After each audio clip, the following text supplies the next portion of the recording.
Gjithçka është pretendu dhe është mbjell dhe është propagandu nga propaganda serbe që të zhveshën vlerat e luftës së SHK-s. Propaganda e Serbisë e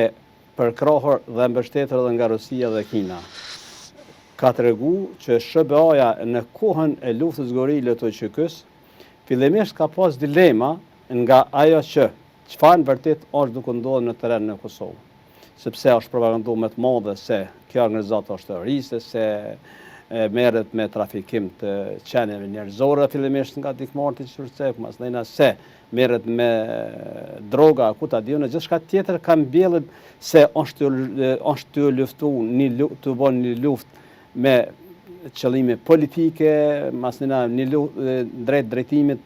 të dëmtimit të udhëheqësve tjerë politik, masnena se është të bën një luftë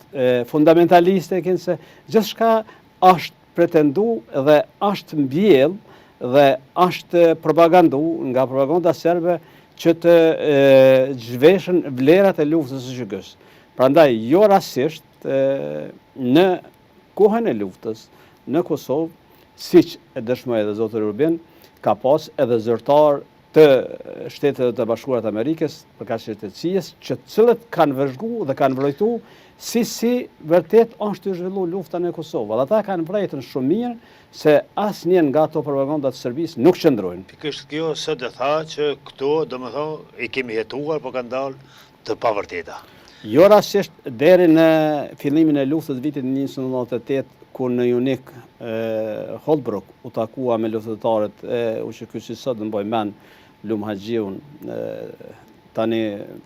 Hajdin Abazin, me sa kujtoj. Deri atëherë edhe SBA-ja ka pas dilema se çfarë në fakt flitet për luftën e USHK-s, çfarë gorile është nga ajo propagandë. Prandaj aty ka ardhur në terren e ka pa drejt për drejt vullnetin, dëshirën e të gjithë luftëtarët të USHK-s për ta çliruar vendin, për ta mbrojtur popullatën nga masakrimi që Serbia përgatitet ta bënte edhe vazhdimisht të bënte në popullsinë civile. Aty ka marrë kthesë pozitive tani mendimi i SBA-s në drejtim të përkrahjes së popullsisë civile. Dhe zoti Rubin e tha dhe sot, ne jemi të interesuar që të hetojmë në kuptimin pozitiv dhe të mbrojmë popullsinë civile, sepse organizatat humanitare ndryshme që vinin edhe informacionet që merren, sidomos nga vëzhguesit e OSBE-s atëherë,